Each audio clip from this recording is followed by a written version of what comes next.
Hey folks, welcome to the DarkHorse podcast live stream number 113, which is going to be Prime. Am I correct about that?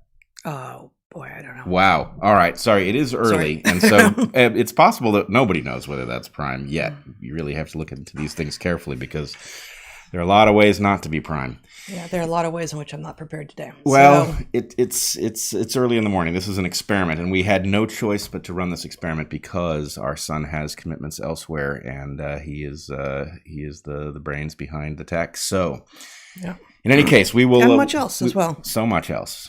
Yeah. So we are going to. 113 is Prime. 113 is Prime. Yeah. Because. I mean, it seems like it would have to be, but I don't. Right. I just didn't know. You never know. Sometimes something that seems like it should be just isn't. Exactly. Yeah. Exactly. All right. Because we are doing this early, for those of you who are here live, even though I don't even know if we told anyone, we appreciate you being here. The chat is, as usual, going on in Odyssey, although it's got a longer delay than usual because we don't have our usual slate of mods. Shall we just jump right into? I think we should jump. I mean, there's just so much, and if we don't jump, we won't get to it. Okay. Okay. You want to jump then? No, we got announcements, right? Okay. Yeah. Yeah. This is going to be interesting today. Yeah, so we are here on YouTube, and the chat is live on Odyssey. As I said, we will be, as we have begun doing the last couple of months, posting this video to Spotify shortly thereafter. We will be talking a little bit about Spotify today on the show, for which we should all be appreciative. Not the fact that we're talking about it, but the fact that it exists and is standing strong against cancel culture, basically. We will do a Q&A today. We're going to try to do everything a little bit quickly here, but as usual, you can ask questions for the Q&A at www.darkhorsesubmissions.com. We encourage you to join our Patreons this Sunday, which would usually be the day after the podcast, but in 2 days is the private Q&A for this month, where you can join us on my Patreon, and it's intimate enough, it's small enough that you can ask, that we have the chat going in a way that we can see it for that. So that's very nice. We have some Dark Horse products at store.darkhorsepodcast.org and at my Substack, naturalselections.substack.com. I've been writing about differences in competition, between the differences in the sexes with regard to competition for the last couple of weeks. And we've got a couple of COVID related things coming up. I think I won't say anything more about that now, but they're good. And I think actually we're going to be talking about the truckers convoy in Canada, Truckers for Freedom, that is happening right now, that is due to arrive in Ottawa on Saturday, tomorrow, January 28th, which is extraordinary. And we won't be able to show even really a substantial fraction of the kinds of things that are happening there. But I think I will post some of what we've been seeing in my Substack as well.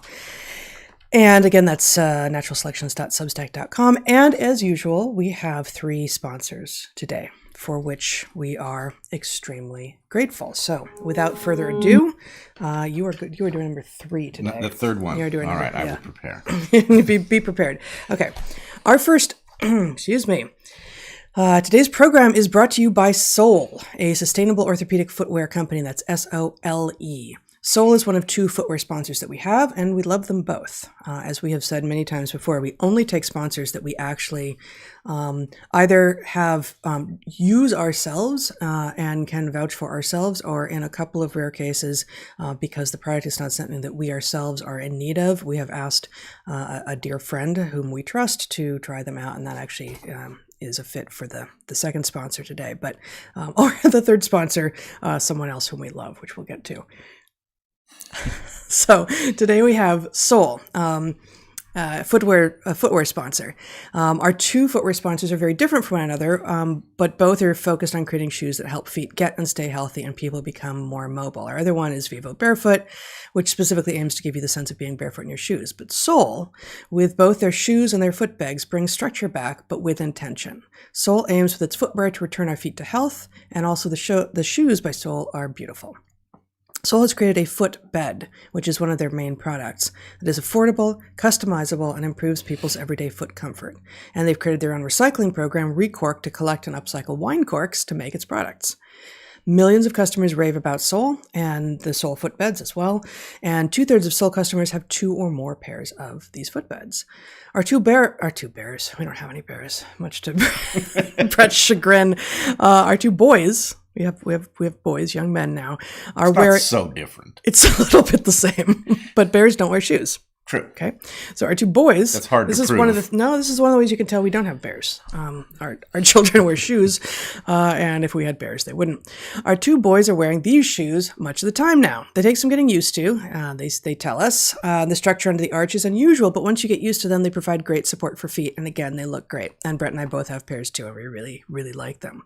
So these Sol shoes look terrific, but if you're just looking for footbeds to make shoes you already own be healthier for your feet, try the footbeds. Try Sol footbeds. Also, they make a flip-flop that isn't a flip-flop. If you're a fan of a shoe you can quickly slip on to step outside if it's wet or dirty, but don't want the downsides of a flip-flop, slippery, having to grip with your toes to stay in it, then this is the shoe for you. Sol has an amazing offer for first-time customers of 50% off through yoursole.com/darkhorse, so you can try Sol for yourself. That's yoursole.com/darkhorse. They're so confident you will love them that they also offer a 90-day money-back guarantee. It's very hard to go wrong. And this offer is applicable to all items on the Sol store, be it footbeds or footwear. Second sponsor. MD Hearing Aid. Did I put these in the wrong order? Oh, wow, I did. This was supposed to be our first sponsor this week. MD Hearing Aid, which was also our last sponsor last week. And I don't know what that predicts about which sponsor it'll be next week, but they do seem to be cropping up a lot these days. Next week's not Prime, though, so... Yeah, so that changes everything. Yes, of course it does. Oh my God. So everyone can empathize with what it feels like to be left out of a conversation that others are enjoying. Many of us, even if we don't experience hearing loss, sometimes need to crank the volume up on a show beyond what other people need. Hearing loss is invisible to those of us without it. MD Hearing Aid provides a technological solution to hearing loss, a rechargeable hearing aid that is FDA registered and costs a small fraction of what typical hearing aids cost. MD Hearing Aid was founded by an ENT surgeon who saw how many of his patients needed hearing aids but couldn't afford them, so he made it his mission to develop a quality hearing aid that anyone could afford. They aim to fit so well that no one will know you're wearing them. The rechargeable batteries last up to 30 hours, and their Volt Plus model is water resistant in up to 3 feet of water. You don't need a prescription or a doctor's appointment to get one. You buy it directly from the source, where audiologists and licensed hearing specialists are available 7 days a week. MD Hearing Aid has knocked the price down on hearing aids by recognizing that about 95% of people who need a hearing aid only require a few settings. So they removed some components that are not needed by most people, and they cut out the middleman. Here's a testimonial from a friend of ours who has substantial hearing loss and who relies on hearing aids. We asked her to try this product, and this is what she said. With my particular type of hearing loss, a deep male voice in a noisy room is the hardest situation for me to hear and understand speech. I wore the MD Hearing Aid to have a conversation with a deep-voiced man in a room with a lot of white noise. The MD Hearing Aid passed the test, as my conversation partner's voice was clear and understandable. At a price point of under $1,000, I was amazed at how effective they are. MD Hearing Aid has brought affordable hearing to over 600,000 satisfied customers, and they offer a 45-day risk-free trial with a 100% money-back guarantee. So, get clinic-level care for 80% less with MD Hearing Aid. Go to mdhearingaid.com and use promo code DARKHORSE to get their buy one, get one, $299.99 each when you buy a pair deal. Plus, they are adding a free extra charging case, $100 value just for listeners of Dark Horse. So, head to mdhearingaid.com and use our promo code DARKHORSE, or you can even call them at 1-833-772-1392. That's MD Hearing Aid. All right. Our third sponsor is also the third ad that we will present today. This third sponsor is Sundays, a new favorite of ours. Sundays is a dry dog food. When they approached us about being a sponsor, we were dubious. We have a Labrador. Labs will eat basically anything. What possible difference was she going to show in interest between her usual kibble, a widely available high-end brand, and Sundays? We were wrong. Maddie loves the food that Sundays makes. Seriously, she loves it. And it is far better for her than the standard burnt kibble that comprises most dried dog food. Sundays is the first and only human-grade air-dried dog food, combining the nutrition and taste of all natural human-grade foods with the ease and zero prep, ready-to-eat formula. Sundays is an amazing way to feed your dog, and in a pinch, a person too. What do you mean in a pinch? Weren't you feeling a little bit pressured to taste the dog food when you tasted it, as you admitted the first time we ran an ad for Sundays? I was feeling pressured to taste it. Having tasted it, I was able to relax, and I don't know about this. No longer feeling in a pinch. Yeah, exactly. Okay. I'm glad you read that line. Okay, well, I'll get back to you on whether I'm glad I read that line. Okay. Sundays is easy for humans too. No fridge, no prep, no cleanup, no gross wet dog food smells. Sundays is gently air dried and ready to eat. No artificial binders, synthetic additives, or general garbage. Seriously, look at the label. All of Sunday's ingredients are easy to pronounce, okay, except quinoa, and healthy for dogs to eat. Okay. Yes? That's nothing. No, as you were. In a pinch, go for it. Yes, all right. It's actually quinoa. And yes, I do know how to pronounce it. But did you know how it was spelled? Yes. Okay. Only because I've tripped over it about 1,000 times. Sure. But, yeah. In a blind taste test. Just think about how the Quechua felt. Quechua. In a blind taste test, Sundays outperformed leading competitors 40-0. That sounds like a made-up number, I know. But here's the thing. When I have a bowl of Maddie's previous food ready for her, she certainly is enthusiastic. Again, she's a lab, but when I have a bowl of Sundays ready for her, it's a whole different level of enthusiasm. She bounces and spins and leaps in anticipation as a result of things that we did when she was a puppy to get her really excited. So when she is excited, she does that. It's a good indicator. Do you want to make your dog happy with her diet and keep her healthy? Try Sundays. We've got a special deal for our listeners. Receive 35% off your first order. Go to sundaysfordogs.com. That's sundaysfordogs.com/darkhorse. Use the code DarkHorse at checkout. That's sundaysfordogs.com/darkhorse. Switch to Sundays and feel good about what you are feeding your dog. It is the best dog food you've ever tasted, I swear. Woof! Okay. All right. Okay. Thank you, sponsors.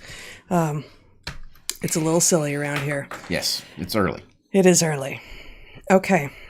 I think you wanted to start by talking about your week.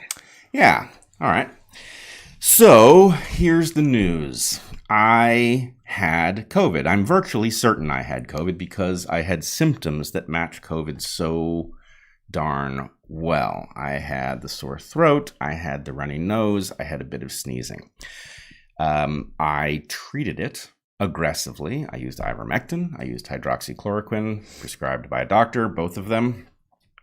And the experience... And all the usual over-the-counter stuff that we are now doing, which we have talked about before. I continued D and C and zinc and quercetin and magnesium, and also during that time, NAC and black seed oil. Yeah. So presumably I was pretty well equipped D-wise, ionophore-wise. All those things were in order. And the experience of COVID was incredibly mild for me. And it went on for about 5 days. It was odd in the sense that it basically felt like a light head cold. And it was different from a light head cold in my experience in the sense that it didn't really change. It was like I had the initial thing of like, am I about to get sick? And then I did get sick. And then it kind of hovered at that level for 5 annoying days. And then it cleared up.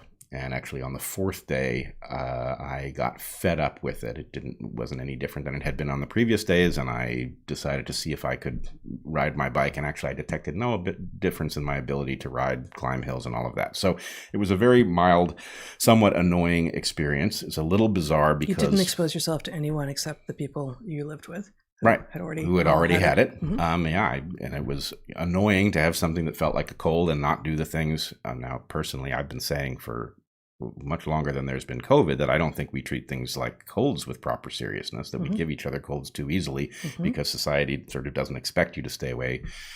But in any case, it was frustrating not to be able to do things like run to the market to get something when I had what felt like an extremely light cold. On the other hand, not my choice to make for other people who might contract it, so I did do it. But anyway, the experience after 2 years of dodging this virus, and obviously I probably had Omicron, which is clearly a different experience than Delta and other previous variants. But it is interesting, after 2 years of, I believe, successfully dodging COVID, to finally have it catch up to me and have that experience be what it was. This also means that, as you mentioned, all of the family has now had COVID. We're almost certain of this because the symptoms are such a close match. I will say, you brought home 4. You happened to be at a drugstore when someone happened to make a delivery of these at-home tests. Mm-hmm. And you brought home 4, which was the limit of what they would sell you. Each box contains 2 tests. We gave them at various places. We can talk about this, I guess, but I think I would never have sought out these tests. Mm-hmm. I happened to be, as I wrote about in my Substack, I happened to be standing in line at the point that they showed up, and all these people came spilling into the store, having been waiting for these things. And the guy in front of me and me in line just happened to be sort of, quote unquote, in the right place at the right time. And frankly, I bought them thinking, well, we'll save them for when we need them to prove, because we can't get into a lot of places here unless you have a negative test or proof of vaccination, and we don't have the latter. And they're garbage. They're total garbage, and I don't like that they exist, and so basically, I want nothing to do with this. I want nothing to do with the testing. I want nothing to do with being asked to prove that I took a test that we aren't even being told anymore what the rates of false negatives and false positives are. We aren't even being told like what the source on these things is, and frankly, the bigger point is this isn't a big deal anymore. Well, but this is no longer a disease. It's a big deal for most people. And, you could say that about a cold and no one's going to gasp and say you're killing people. And you could even say that about the flu, although most people wouldn't say it quite so strongly about the flu. And in the beginning, 2 years ago, 22 months ago, we were saying about and to people who were saying it's just a flu. Like, no, it's not. And it's not, it's different in part because it's been, it's a Frankenvirus. But at this point, with this variant, it is far less in terms of how it manifests. Yeah, but I still want to make this point. Mm-hmm. Okay, 8 tests for 8 come up negative in a family in which the people who were tested were presumed positive. In several cases, by doctors. Mm-hmm. Okay. Yep. And so my point is, look, you and I who also affirm that the tests are worthless. Right. You and I are biologists, right? We are not lab biologists, but we have certainly done lab work, mm-hmm. right? So we are going to be well above average in our ability to do the test as the protocol. It wasn't a failure to swab. Right. It wasn't a failure at any level. And if we did the test in such a way that it did not come up positive 8 times out of 8, because of something in the technique, then it is a flawed test at that level. And if the test is simply so insensitive that it can't measure these things, how is it possible that we're 2 years into these things, that we're distributing these tests without information about how seriously to take their results when the tests appear to be nonsense?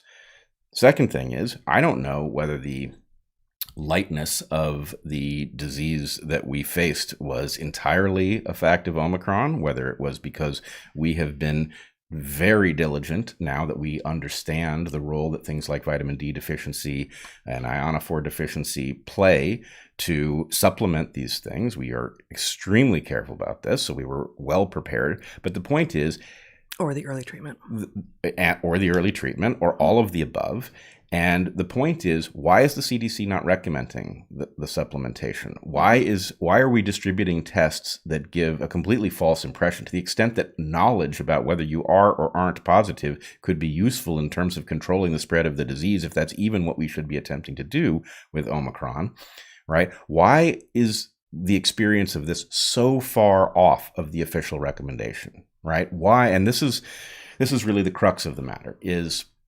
And by the way, if you want to know what light looked like, in every regard, the data stream is polluted. In every regard. Single regard. There's nothing that you can glean. There's no ability to, there's no place you can stand and be like, okay, I'm limited when I can see. There's some columns I have to look around, but at least I know from here what I can see about the official counts or anything. You can't trust any of it. The officials are blinding themselves, right? we can talk all day about, adverse events, but the point is they tell us that we can't trust the data. They don't tell us what we're supposed to infer the level of adverse events from other than the data in the VAERS system. They aren't doing autopsies, which would be the way if you were really interested in finding out whether people who had died in some temporal proximity to a vaccination had died from it, or just it was a spurious temporal correlation, but we're not collecting the data. So anyway, the data stream is polluted all over the place. But the tell for me, the tell is what happened at the point that Omicron seems to have caught them and everyone else off guard,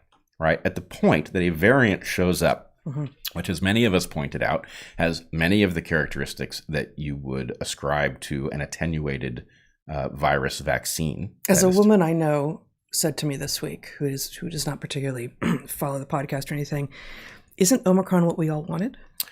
Isn't that what the world was hoping for back in the first year of COVID? I will make my usual caution, right? Attenuated virus vaccines are the best vaccines from the point of view of their interaction with the system. That is to say, they properly alert the body to the antigens that the body becomes sensitive to, because they are actual infections, right? And so the point is, your body knows how to detect an infection. It detects the infection from the attenuated virus. It has the proper reaction. It makes a durable, lasting immunity, right? That's what you want.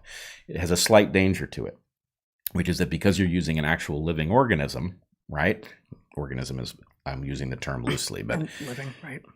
But nonetheless, the point is you're talking about something that has genetic information in it and evolves. And basically, I would argue it is a living organism. It just borrows all of the machinery from you. But let's put that aside. It's not important to the question. You're talking about something that can evolve, right? Now, it's very unlikely to evolve because of one thing, right? The one thing is that the attenuated virus vaccine that we give you is not contagious, which means it has a very limited window in which to learn new tricks that might be dangerous to you, right? And so the point is, even if it makes slight progress on that question, if it doesn't jump to the next person, that whatever progress it makes is lost, okay?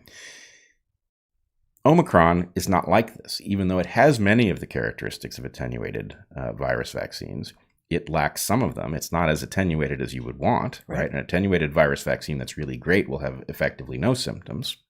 This one has symptoms. And it's highly contagious. It's highly contagious, which means that what evolves from Omicron, could be more attenuated than Omicron. That's one strong possibility, but it's not the only possibility. And so, yes, the universe having delivered Omicron to us at this moment, we ought to look at it and say, you know what? That is functioning like a vaccine, and we ought to pivot our policy on that basis, right?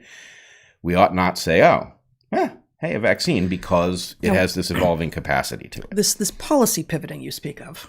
Which is the amazing fact here. Yes. Nothing changed, right? It was like you could tell, right? Were they going to have a meeting and say, well, in light of Omicron, does this booster stuff make any sense? Geez, we don't, if they're being honest with themselves and what they say to us has anything to do with what they say to themselves, which is clearly not the case. But if it did, they would say something like, we don't have any idea what the adverse events are from here because we don't trust VAERS and there's no other system to collect them, right? Maybe we shouldn't be advising boosters because A, what do the boosters have in them? They have the alpha variant antigen, or the information to produce that antigen. Right. And B, there's an adverse event risk. They clearly don't know what it is. There's no reason to give a booster when, in fact, again, they have conflated from the beginning. And I believe that this is a way to fool the public because the public has some understanding of what an antibody is. They have conflated antibodies with immunity, which is wrong, right? The best immunity, the primary immunity, the immunity that you want is T-cell based immunity, which doesn't mean that antibodies aren't. Count. Yeah, you can't do a simple test. It's harder to quantify, and therefore, the human brain that craves the reductionist, whether or not it knows it, and frankly, the less scientifically literate you are, the more enumerate you are, the more likely you are to crave the simple metric, the simple rubric, and to grab onto it and say, yes, but, antibodies. Well, also, if you want to fool people, right, then the point is you can say things like, well, but the antibody response to the vaccines is blankety blank times the response to the infection itself. And the point is, you may even be right, but that's not an indication of its utility. That's an indication that the thing that you've decided to measure fluctuates wildly with the presence of the antigens. And yes, your body did mount a response. Right. It mounted a response, but it mounted a response on the B cell side. And in any case, the whole thing is a game. And the idea is clearly there are lots of things that you in the public can't parse. And so what you're going to do is listen for authorities who are going to say words like antibody, and you're going to feel like that's... You said that as if we're not in the public. None of us can parse, because the data stream is so polluted. We simply do not know. And in fact, I'm going to, with regard to the truckers convoy in Canada, we can see, like, when it's a measure of like people showing up to a thing, and there's people on the ground filming it, and then you see radio silence from media, you can say, aha, bias, right? But because the only things you can know for sure with regard to COVID are anecdotal stories of, and they might be 3, 4, 5 degrees of separation deep. We're like, well, no, I heard about this guy who didn't recover when, or did recover after, and, these sorts of things. But the aggregate requires data that we receive from WHO, the CDC, maybe the NIH, none of whom are trustworthy. They're demonstrably untrustworthy. And, one of the, this is not a silver lining, but it's necessary, things that is happening is that many people are waking up to the corruption of the 3-letter agencies like the CDC and the NIH, and then asking, what does it mean about the ability of, in the case of those organizations, American scientists to actually do science? And the answer is a lot, because the vast majority of science takes money, and CDC is setting policy for medically oriented science, and the NIH is funding a vast majority of the science that at least has any medical manifestations. And we see that even the belief of Fauci, who's now said it multiple times, that to disagree with him is to disagree with science. I don't remember the exact phrasing. Attacks on him or attacks on science. And he has a degree in science. And day one of sciencing that's not how science works, right? Like, no, sir, you are either far dimmer than you present, or much more likely, far more corrupt than anyone is admitting. All right. So the point that I think you and I are now frustrated by and struggling to make in a way that it can be heard, right? You and I take science very seriously, right down to the philosophy of science, which, yes, is a bit dry, but if you don't get it right, the stuff you stack on top of it actually doesn't work. It is the foundation on top of which you build all of the things that you do in order to discern what is real in the universe via the scientific method. Therefore, if your foundation is bad, then the rest of your science is bad. And if your foundation is uninvestigated, you may get lucky, and you may have built your scientific protocols, your methods, whatever your research program is, on top of something that actually makes sense, but you got lucky. It doesn't mean that you were doing it right all along. You need to start with, I used to hate words like epistemology and pedagogy, but you need to start with the epistemology. You need to start with the assessment of how it is that we make claims of truth. That's all epistemology means. How, the philosophy of trying to understand what it is that, what do you mean you can't? Because if you go to a paper, the problem is people say, well, look, here's a paper. You can start that there philosophically. Who you? You, if you're doing the work, can do that. Yes, that's what we're talking about, the scientists. Well, but my point is... Okay, well, then we're talking about two different groups of people. Okay. Scientists must start there. Yes, and they don't. Okay, because but you just said they can't. Almost not. Scientists could, but they don't. And the problem is, we in the public would love the idea that, oh, here's a scientific paper, and it was done with the scientific method, and it tells me that X, is causal of Y. Okay, so you are actually, I think, then arguing that other scientists can't even walk into some scientist's communication about what they did and necessarily tell if they proceeded from hypothesis, for instance, because it is well understood that many papers don't even pretend. This used to back when I was invited to peer review papers and I did it. My most frequent critique was, where's the hypothesis? How is this claiming to be science at all? They at some point stopped asking me because I was constantly saying, I don't think this is hypothesis-driven science, therefore I don't think it's science. But increasingly, you have people claiming that they started with a hypothesis when they didn't, and they write it into the paper, and it's just a lie. Well, there are two levels of this lie. Okay, one is they actually observed something in data and they came up with a hypothesis second, and then they claimed that the hypothesis preceded the collection of data. That is invalid. That is not a scientific test. It is an observation. Yes. It's not a scientific test, but right? The idea that they test a hypothesis is untrue. And therefore it's actually fraudulent. Okay. Yes. But then there's a second level of fraud. I was just using the word lie. Right. Well, no, but there's a second level of fraud that is also rampant here. Yeah. And that is the conclusion preceded any of it, right?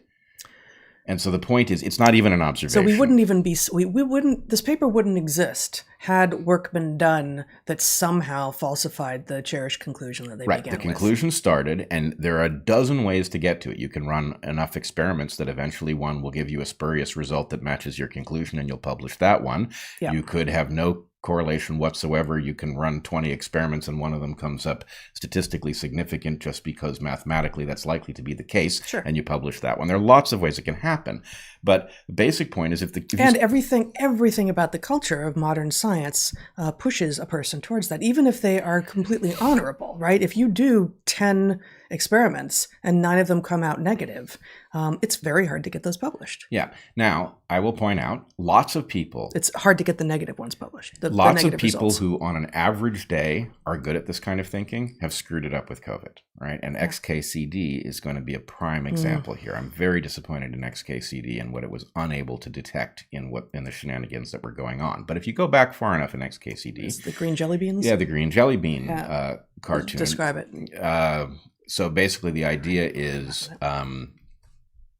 you've got a bunch of different hypothesis tests. Somebody is running the test that the various different colors of, what were they? Were they M&Ms? They're jelly beans. Jelly beans, right. Are related to something. Did you find it? I did, but it's long, so it's not going to show on my screen. So what is the test against? What is the thing that is So you can show my screen, Zach, although you can't see all of it. Jelly beans cause acne. Scientists investigate. But it's so small. But we're playing Minecraft. Fine. We found no link between jelly beans and acne. P greater than 0.05. That settles that. I hear it's only a certain color that causes it. Scientists, but Minecraft. We found no link between purple jelly beans and acne. P greater than 0.05. We found no link between brown jelly beans and acne, etc., etc. No link between pink, blue, teal, salmon, red. And okay, it goes on and on and on and on. We found a link between green jelly beans and acne. P less than 0.05. Whoa. And then they go on.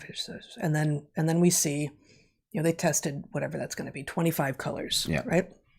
News, green jelly beans linked to acne, 95% confidence, only 5% chance of coincidence. So the point the point is they did 20 tests. The point is statistically significant means something that people don't understand what it means. And what it means is it is a tolerable level of risk that something, and our friend Dr. Relegator is going to once again chastise me over a subtlety buried in here. But the point is, it is a tolerable level of risk that the pattern that you have observed is not the result of anything other than sampling error, right? And the point is, if you set that number to 0, you can't do the science. You have to accept some tiny risk that randomness will fool you. And the point is, if you do a bunch of tests and there's nothing to be found, some of those tests will come up positive because of this sampling error issue.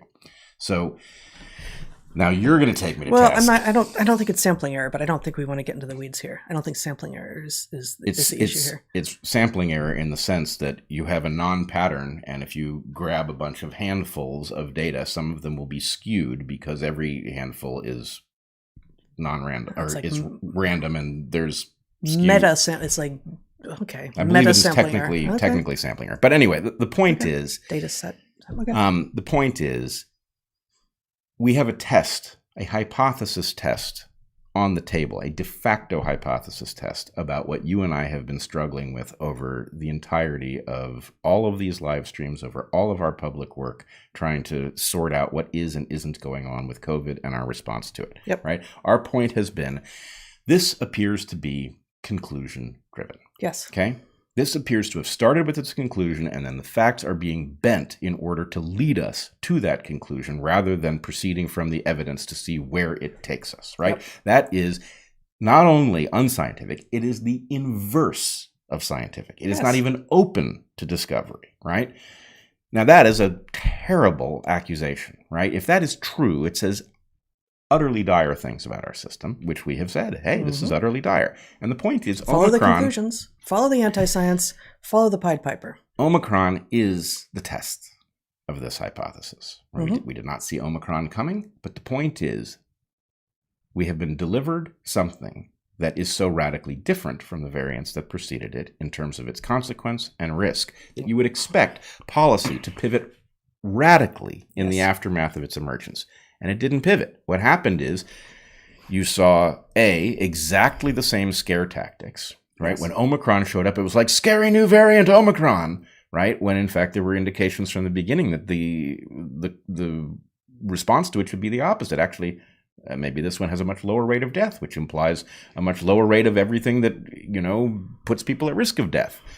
And so the fact that we are being told that, of course, scientists say that the response to COVID, to Omicron, is that you should go get your booster, right, is evidence that the conclusion started. The booster was the point, and then the circumstances are being presented in such a way so as to suggest that same conclusion still follows. And that is a very unsettling thing, and I don't pretend to know how you're supposed to grapple with that discovery that you've been through 2 years of insanity when, and you've been told that the insanity you were being dragged through was because scientists had figured stuff out, when in fact it turns out that what they were doing was completely unscientific and conclusion driven from the beginning. But that does appear to be the case.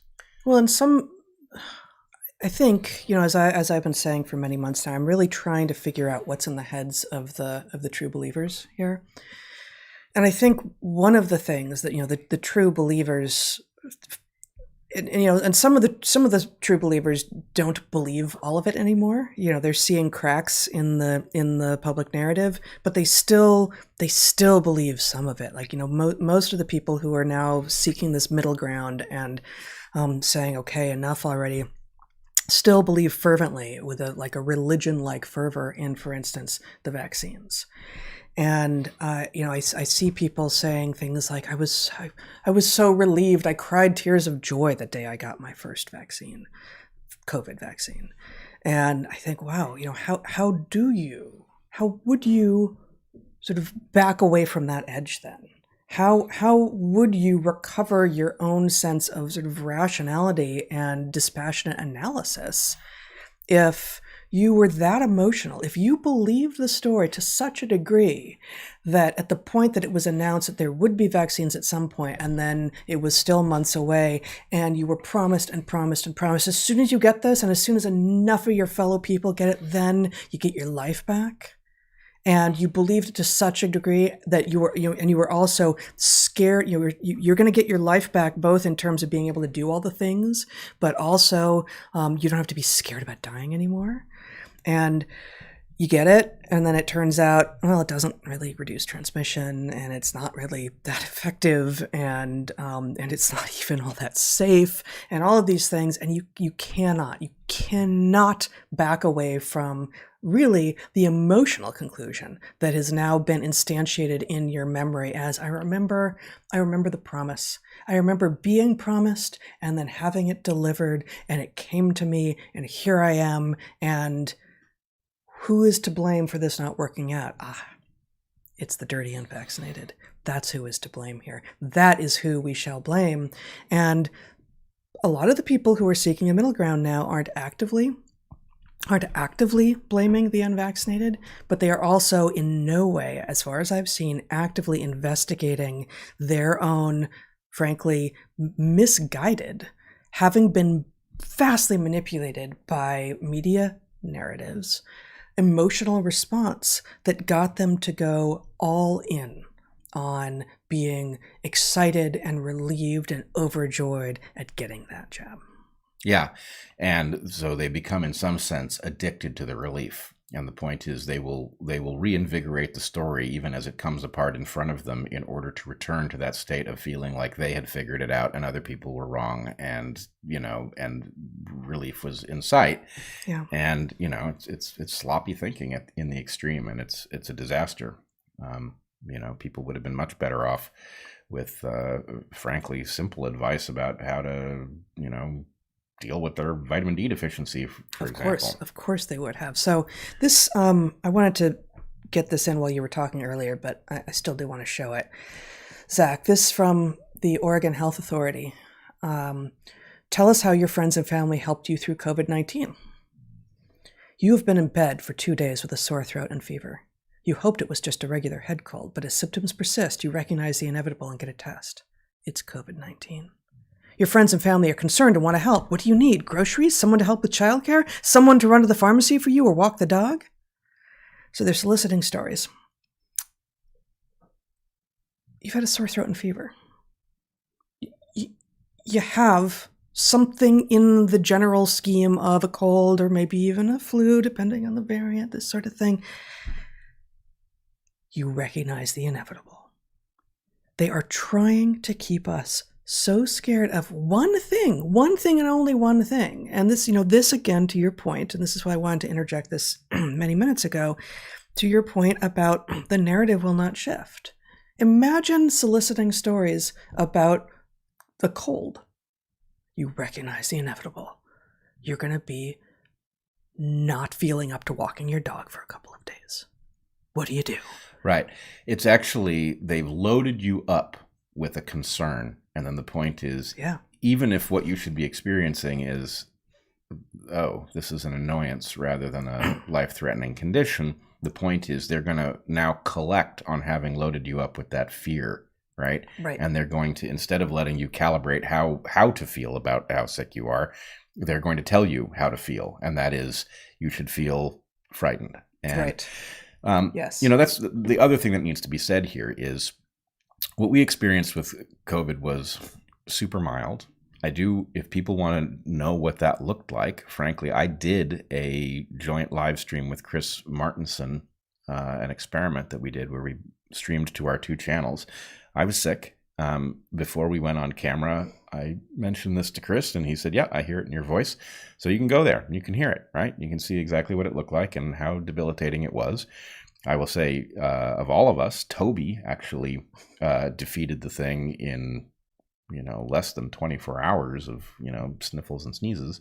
Yeah, we couldn't send him to school, so he went on a bike ride. Right. I mean, but it was exactly the same, the sore throat, all exactly the same symptoms, and none of us got new things from the other as it just progressed through the family. Right. And so we all had the same thing. If you didn't have a, nightmare of a public health authority out there, we would be having a very different conversation. And the conversation would sound like, okay, Omicron is sweeping through the population. It is folly to think that we can control it, right? This is so contagious that it's uncontrollable. We ought to protect those who are vulnerable, and there is presumably an age stratification in the danger of this thing. So I may have had something that felt like a mild cold. An 85-year-old might have something very different. We should protect people from it, even though it's not that people can't die from this. Right. But, the fact is the nature of death is such that you become fragile and more vulnerable to it. And at some point, you're so vulnerable that nearly anything can push you over. So turning society upside down doesn't make any sense. So the right conversation to be having is, in light of Omicron, the policy ought to radically shift in the direction of, we can't control this. We should protect the vulnerable. We should go back. We should rescue our economy to the extent that we can still do it. We should address our supply chain issues. And if something evolves from this that has some different pattern, we'll get back to you. We'll look at that one then, and we'll say, what does it suggest that we should be doing? But of course, we're not having that discussion, and that tells you everything you need to know. An aside, so there's a lot of things I think we're not going to get to today that I wanted to talk about, but you mentioned supply chain issues. And bizarrely, and I've told you this, you can't get mint fresh mint in Portland for many weeks now. And I found it once a week and a half ago or so. I've been to 5 different markets repeatedly, and I've asked them, and yesterday someone said, supply chain. Like, okay, you've got rosemary. No, it's not. You got thyme. Like, what's up with the mint? That's not an answer. There are just, our shelves aren't empty like we're seeing pictures of in some places, but there are a number of things that are not being discussed or explained that are happening. And I would encourage people just to start noticing those incongruities that feel like if this had happened anything more than 2 years ago, you would have been very surprised, and maybe just start keeping track. I agree with your point. I happen to think with mint, it's demand side. Really? Yeah, it's mojitos. That's what's going on, is that the level of consumption of mojitos has gone way up because as people become anxious and realize that their government is failing all around them, and the things that it's, the supply chain issues with respect to staples, right, are causing people to consume mojitos so as to worry less. I think when people are that concerned, they don't pause to make cocktails. They just drink right out of the bottle. Okay, but then they chase them with mint. It's not a poor man's mojito, but it's somebody who's pressed for time. I don't think this is your best work. All right, I'll take that. See, that's how we deliver critique in this household. It's very, very. It's hard to no ignore. Gold star for you. No. Yeah, not this time. No, not this time. All right, I will work on it. Yeah. Maybe a mojito spray.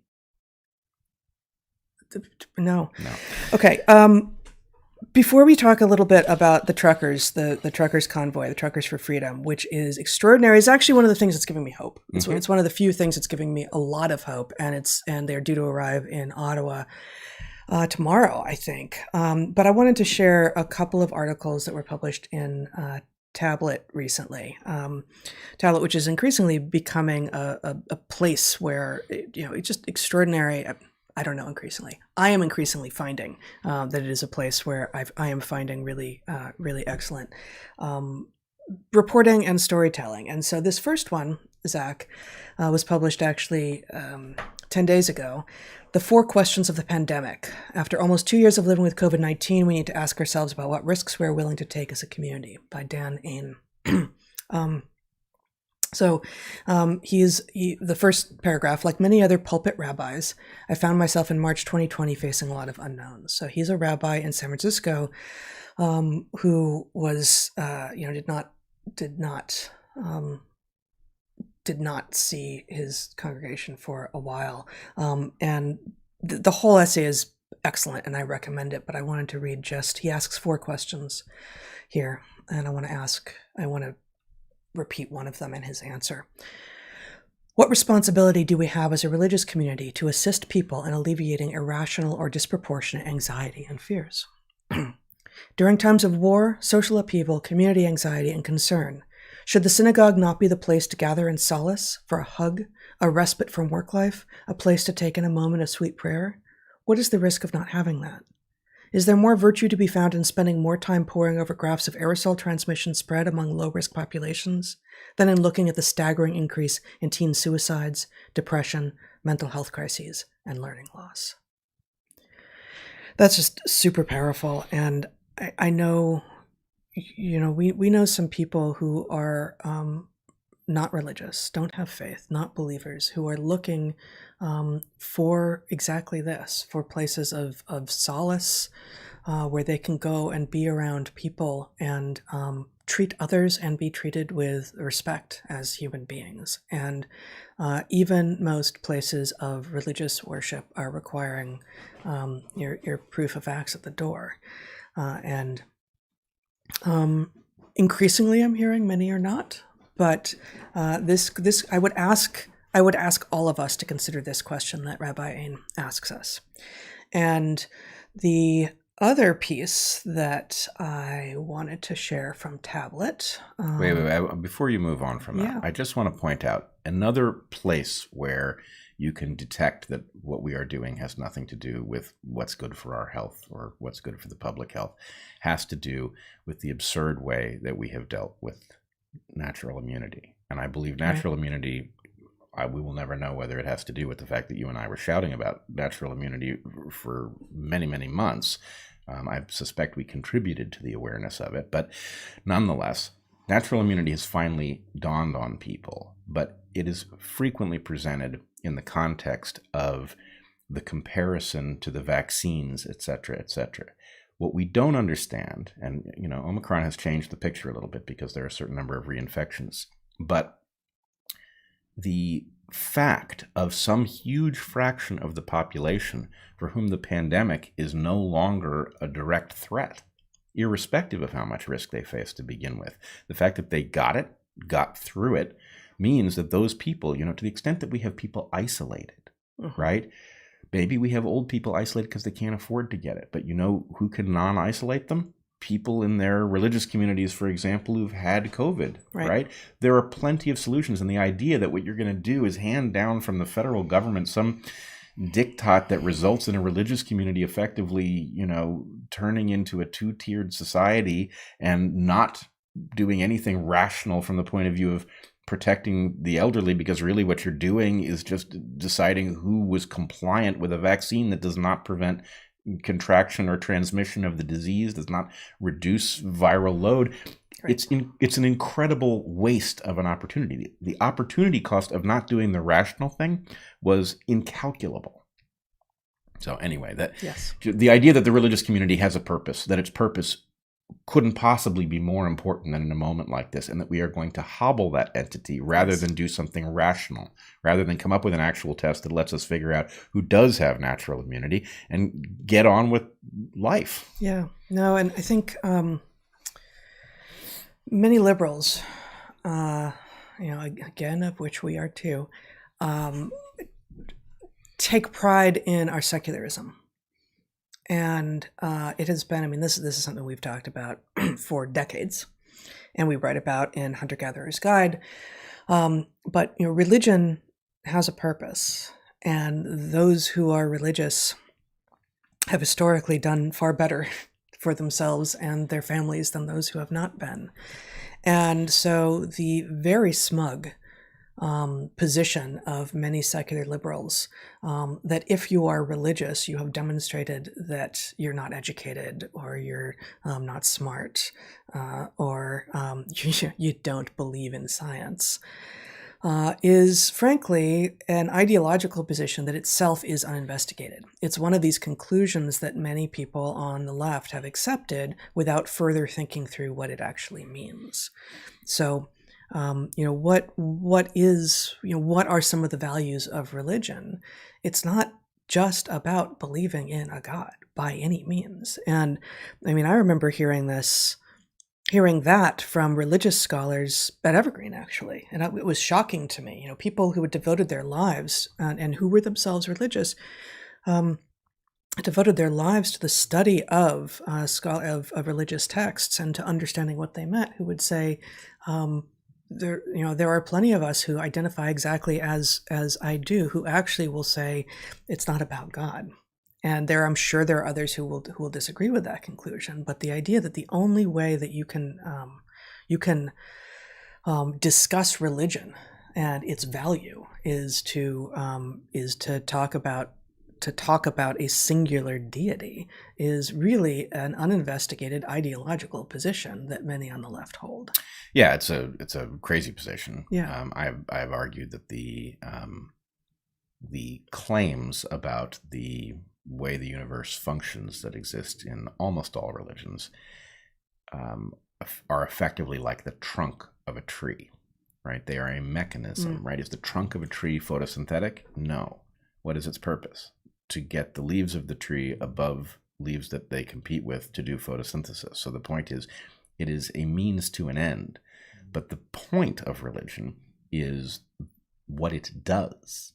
And, we have to be careful with this, because position I've tried to lay You have out. to be careful because xylem and phloem are also in the trunk of the tree, and they're delivering nutrients. No, I mean, xylem and phloem are necessary to get the business end of the photosynthetic apparatus connected to the roots and all. But the point is, we have to be careful because you can overdraw this message. And in fact, what we say in our book is we live in an environment so radically different even from the environment that we were born in. Yeah. The farther back you go to draw wisdom, yes, there's some timeless stuff.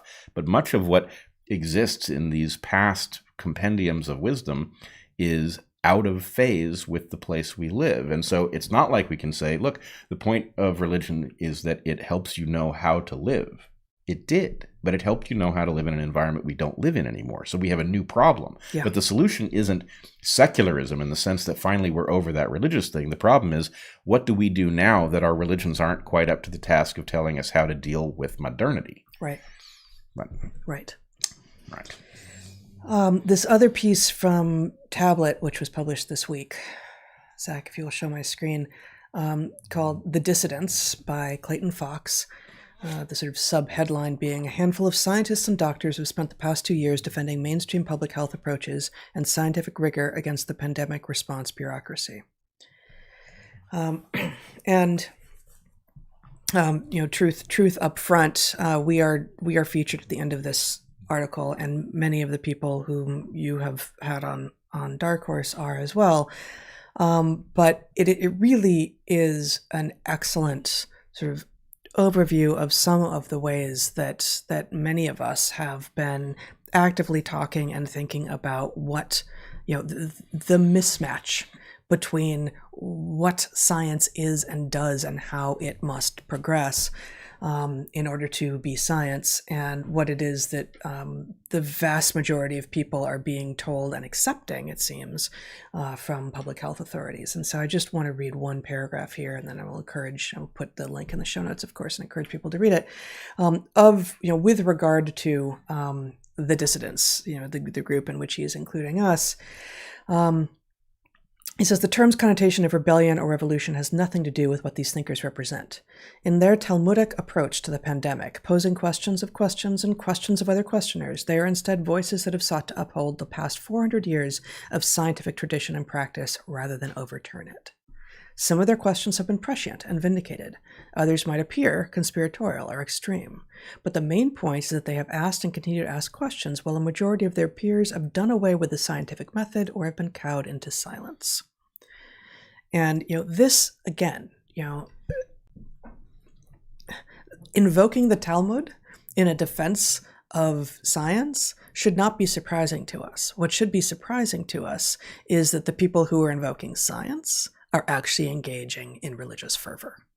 Yeah, and it's very disorienting because people use heuristics to figure out who the scientists are, and the point is they see stuff that comforts them, which we've seen all over the place. I mean, for example, there was this famous interchange between Josh Szeps and Joe Rogan in which Josh Szeps deployed some what he thought was evidence, and Joe fumbled it in the moment. Turned out Joe was right, but nonetheless, it became a well-known thing, and Josh, to his credit, decided to pursue it further later, right? So he said, well, look, at some level, why aren't we just talking to a cardiologist, right? And so the Australian whatever authority provided a cardiologist for him to talk to. He talked to for a half an hour. One cardiologist? One cardiologist. But the point is, he's reacting to the dissidents, right, who have said, actually, none of this makes any sense. You're talking about a vaccine that has dangers to the heart, severe dangers. And we can get into what those dangers are. But the point is, McCullough is a cardiologist, not only a cardiologist, but an incredibly well-published cardiologist, right? A well-respected person who has become a dissident because his point is none of this makes any sense. And so the fact that he is on the fringe is because he was driven there, right? Because his perspective is so dangerous in light of how much he clearly understands about cardiology. So you can't just say, well, what do the cardiologists say? Because they don't agree. Right. And I mean, it just, again, we're just going to come back to the same sort of theme today. It reveals that the policy isn't about what it what it claims to be. I don't know. There's a lot to say there, but you have more. No, I think I'm there. Okay. So we're all over the place here, and I've lost my ability to go through what we were hoping to go through. So maybe we should just talk a little bit about the truckers convoy. Unfortunately, because we're doing this when I wasn't able to get any of the videos I wanted to show to Zach, and we won't be able to show them through my computer. I sent him one. Okay, why don't we just start with, why don't we set it up, start with that, and then I have a few screenshots, and then I want us to talk about it. So, the short version is, and I assume on any social media platform, really, if you just search on truckers, it'll start to autofill for you. For now, autofill is often downgraded when it does things that the powers that be don't want. But you'll find either Truckers for Freedom, hashtag Truckers for Freedom 2022, Truckers Convoy 2022. And basically you've got an incredible number. I've seen a number of estimates. The most usual one is 50,000 trucks maybe, spread across a long range across Canada. I've seen so many different estimates. I'm not gonna guess here. Driving slowly because there's so many of them, and because it's January in Canada, and because they are going through these towns. So they're heading to Ottawa, the capital, and they say that they will be there until the insane Canadian policies around things like mandates and blocking people from actually getting services unless they comply with these ridiculous rules are taken down. Are reversed. And as they're going through these towns, and even not in towns, and again, Canada in January, it ain't easy to be outside, but they've got, there's just people lining the roads cheering on the truckers. We can play it while you're talking. Yeah. I just found it. So I also have some, okay. So here you can see people are cheering, lining the roads. They're waving Canadian flags and banners. And what you may or may not be able to see, you'll see it upcoming here. Every overpass is full of people cheering the truckers on. And, in some sense, they are circumventing the system that controls what we know about how other people feel, right? So we've had these massive... So this looks like it's not taken from within the convoy, because there's no big rigs in front of this guy, and he's going pretty fast. Right. So is he ahead of it, as far as you know? I don't exactly know. Okay. So I am going to post either today or tomorrow on my Substack a bunch of these videos, I think, that actually do, from within or from the side. From within or overhead. I've seen it's extremely, it's obviously hard to capture a convoy this big. You could do it from space maybe. But, that would be great. Yeah. So here, oops.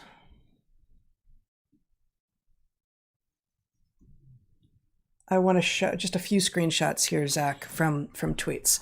Here we have Justin Trudeau, the Prime Minister of Canada, back on March 31st, 2020. Remember March 31st, 2020?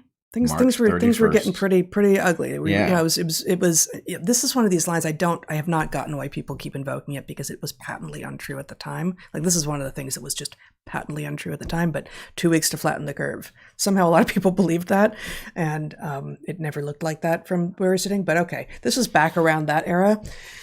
He says then, while many of us are working from home, there are others who aren't able to do that, like the truck drivers who are working day and night to make sure our shelves are stocked.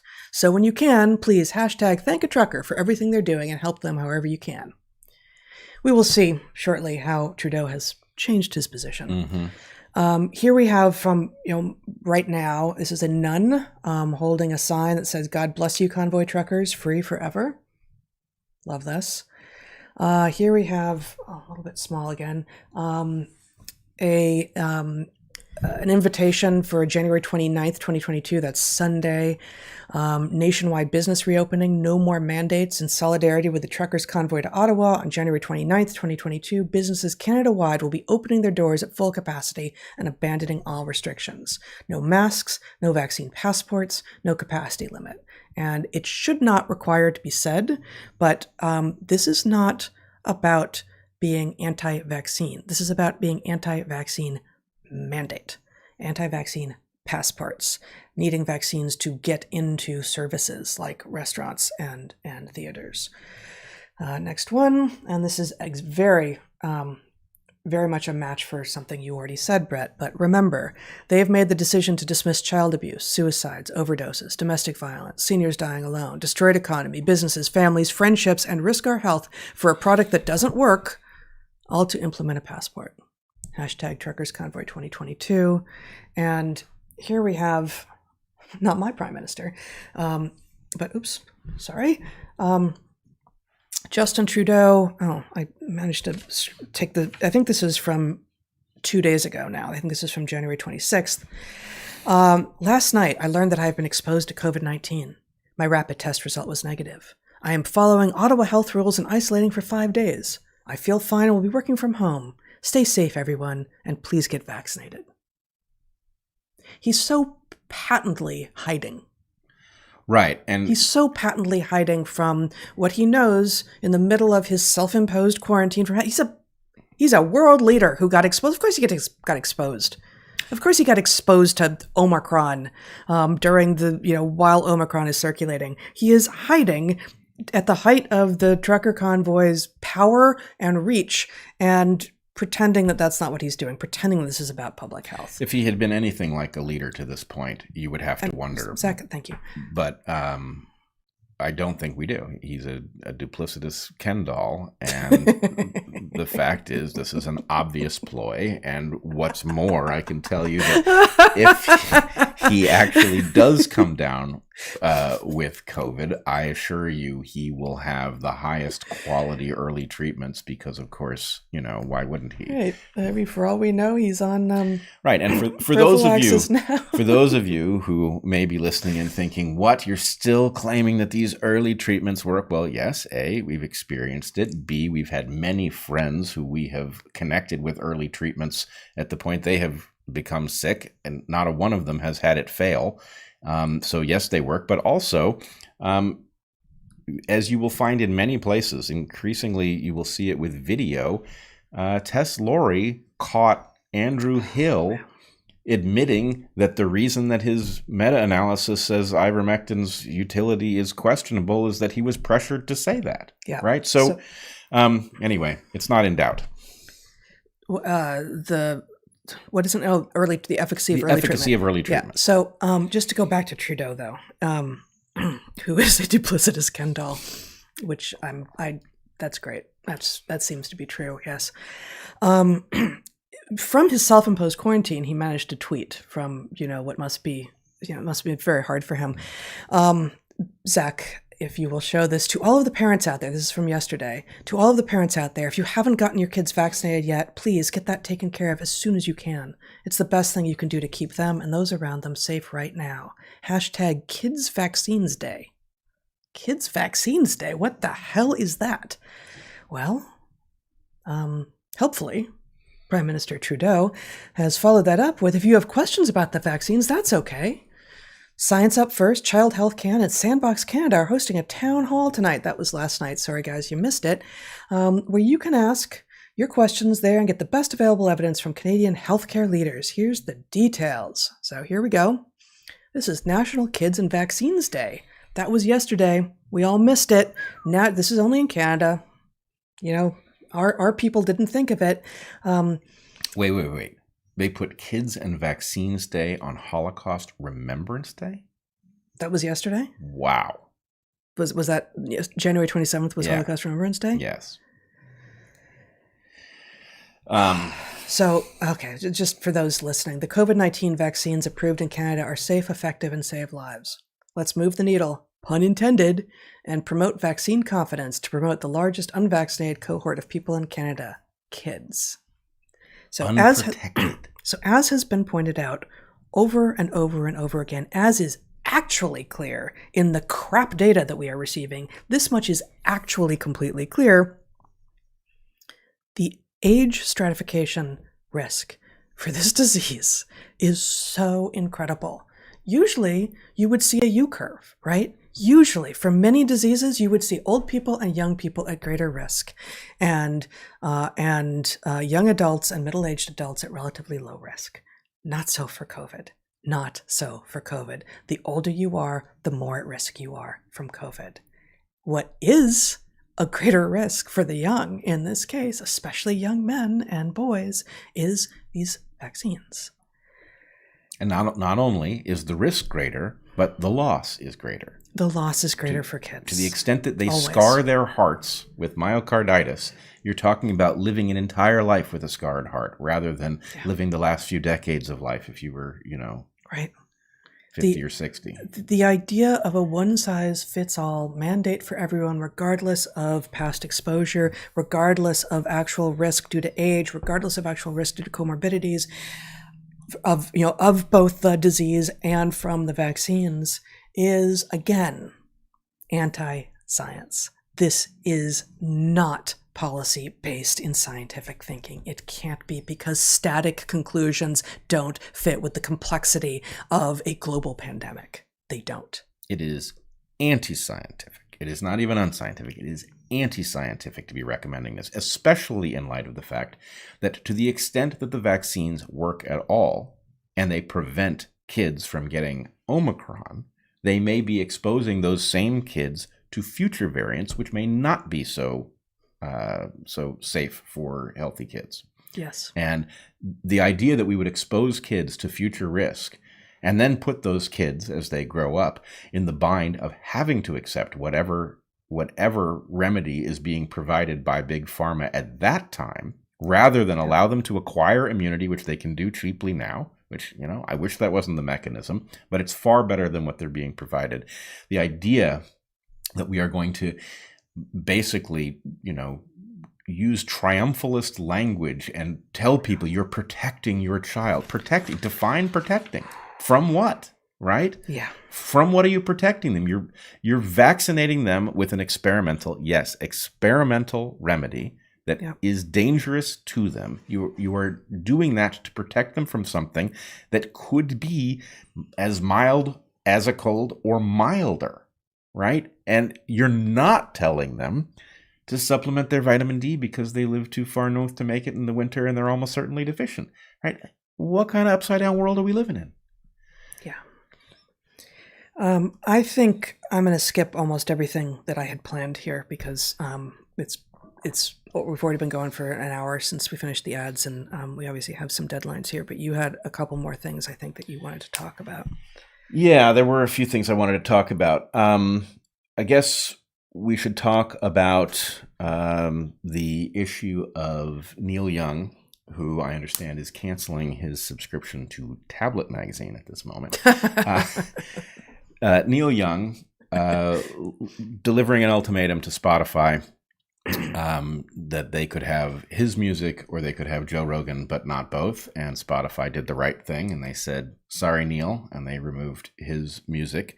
The problem is, I think people don't really get the dimensionality of the problem, right? People spend a lot of time mocking Neil Young for, who's Neil Young was a reaction that a lot of people below a certain age had, and that became a funny joke. And the fact is, I would like to assume, and this is mostly the case for me even, that many of the people who are listening and watching may not actually know about any of this. That, if you weren't paying attention to a little piece of social media, then you don't know. And frankly, you're probably living a life that is more in touch with a lot of things that you'd rather be in touch with.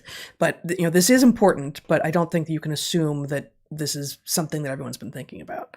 Well, I don't know. It's possible that the slice of the world I was paying attention to was more obsessed with it. But the fact is, at some level, and I've made this argument and I've been mocked for it. My point is, actually, at the moment, Spotify is the front line of the battle over free speech. And yes, you can mock me and you can say it's not free speech because Spotify isn't the government. On the other hand, the Surgeon General, who very definitely is the federal government, did suggest that these platforms need to be censoring Joe Rogan. So that is a First Amendment issue in the narrowest and most obvious sense of that term. Well, and you have also made the argument, as have others, that our social media platforms are de facto the public square. They are de facto the public square. We have no other access to the internet but to go through these private on-ramps. And Eric has said it very clearly. He said, if free speech doesn't mean anything if it doesn't apply in this realm. Anyway, there's a lot of ways to view it, but the point is, free speech is a principle. The free exchange of ideas is fundamental to the free West. And to the extent that we are losing that right, whether or not you can justify it in a court, we are losing something on which our system fundamentally depends. And what people are not understanding about this battle is that it has nothing to do with Neil Young and the comparison between Neil Young and Joe Rogan. The point is, this is the last line of defense. Why are they going after Spotify?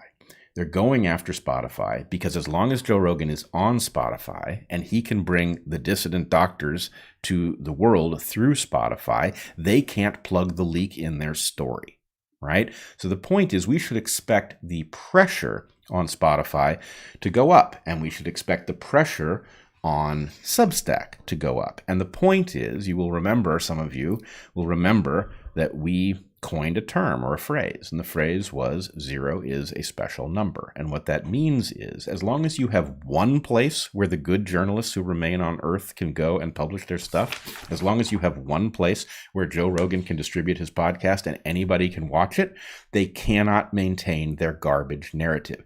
Therefore, you can be certain that they will go after those last remaining venues. And what they will do is they will ratchet up the economic pressure on those venues until they cave, at which point they will reach the state of 0, where there is no place for those things to be distributed. And that will be a very different world. So we need to get serious about this question. I would say, and I have been trying to induce people on Twitter to recognize that every time they trend some hashtag that is designed to make Spotify quake in its boots, that it's about to lose some important part of its business because people are fleeing as a result of Joe Rogan talking to doctors on his podcast, we need to mount a response, right? We need to have something trend that says, thank you, Spotify, and thanks, Joe Rogan, or something akin to that, so that people are aware that actually there's a tremendous amount of support for keeping that channel open. And I don't know how it is that we ensure that we win this battle, but I know that we have no choice but to win this battle, because a world in which there is no Substack and there is no Spotify, in which the dissidents can still speak to us, is a much worse world. It is a world in which we will have a much harder time turning the tide against this garbage. To this point, actually, I forgot one thing I wanted to say with regard to the truckers' convoy, and I think it actually fits in really well here. If you would show my screen, Zach, I just went to 2 of the biggest newspapers in the U.S. To see what the coverage. You go to social media, and again, you plug in truckers, and you immediately get all sorts of stuff, and it suggests all the hashtags. But observe what happens when I plug in truckers on the New York Times. We have, from January 19th, facing a shortage of truck drivers, pilot program turns to teenagers. From January 14th, superload lumbers across Pennsylvania, 2 lanes wide and as big as 2 wheels. These carbon spewing vehicles must be stopped. And then the 4th most recent one is from December 20th of last year, a holiday feast cooked in the cab of a truck.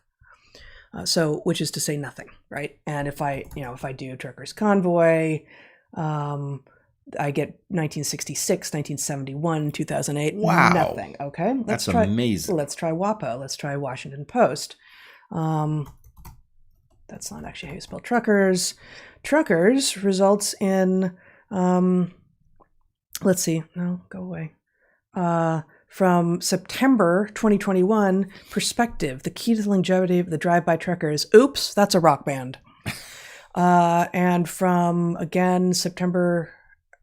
no, this is from May 22nd, 2020. At a busy East African border, testing truckers created perfect conditions for coronavirus to spread. And again, from May 2020, truckers blast horns near White House to protest low rates during pandemic. That is amazing. Yeah. That is amazing. And when you plug in, Zach, just one more thing. Can you keep my screen on this? Thank you. When you plug in truckers convoy, again, you get nothing. The most recent thing is from 2016 about Putin. And I bet if So you were that's to that's it. right, so That's the New York Times and the Washington Post, and I'm sure that I could just keep going. right, and if you did zero is a special zero number. is a special number. Yes. If you did the opposite search, if you searched for the public health authorities, like if you were to plug in mother truckers, right, then you would, I'm sure, get a lot of results. Yeah, I think the title of this should be Mother Truckers. And what kind of Ken doll did you call him? Duplicitous, was that right? Yes, duplicitous Ken doll. But he evaded the other. He's not decrepit. Right. No, Right? he's not a decrepit No. clown. He's a duplicitous Ken doll. He's a duplicitous Ken doll is what that man is. All right. So actually, before we did you have more? No, we're good. So before we close out this section, let's Zach, will you put up Chelsea Clinton's tweet here? Oh boy. Well, actually, hold on a second. Let me set this up. Oh, actually, I think you showed me this. I have a link. Okay. We got it. So don't put it up yet. The point I wanted to say, we have a philosophical problem. People frequently talk about being on the right side of history, and others have complained mercilessly about this term. And I actually will defend the term. I think the idea of the right side of history is a vital idea, right? That you should always be seeking to figure out. The problem is that we identify the right side of history in retrospect.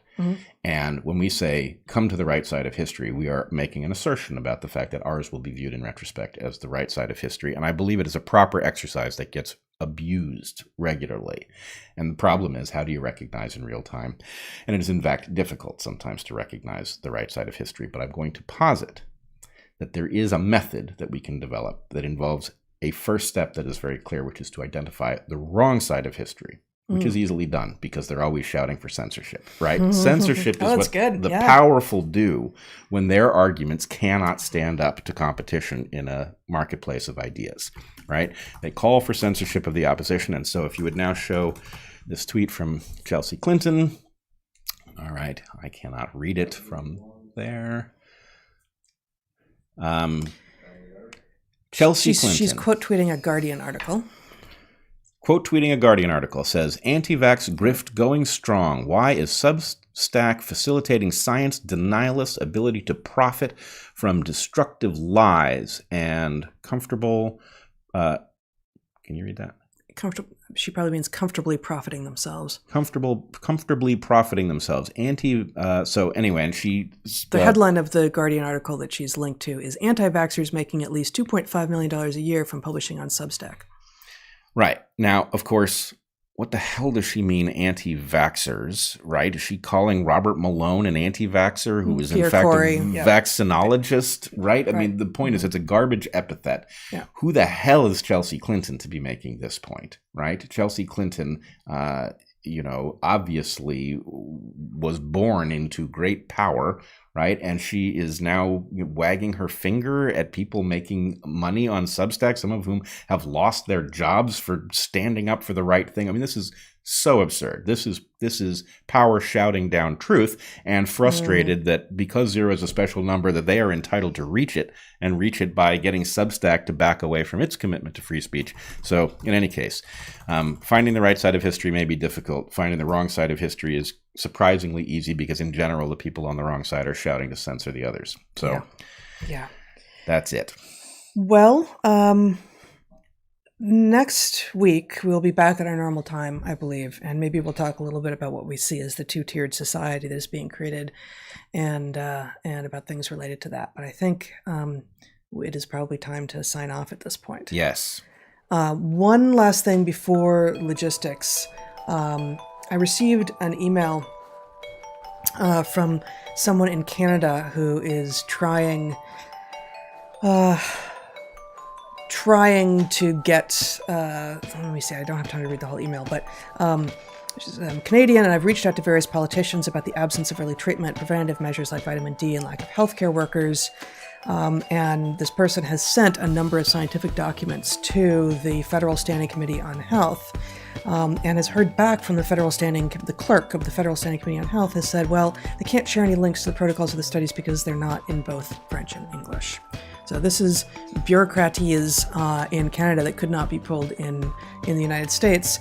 And I am just going to put that out there that this person is fluent but not fluent enough to be translating English scientific papers into French, and if any of the listeners have that capacity or know of someone and there's no money for it, unfortunately, you can email our DarkHorse moderator at gmail.com, and the moderator will put you in touch with the person who contacted me.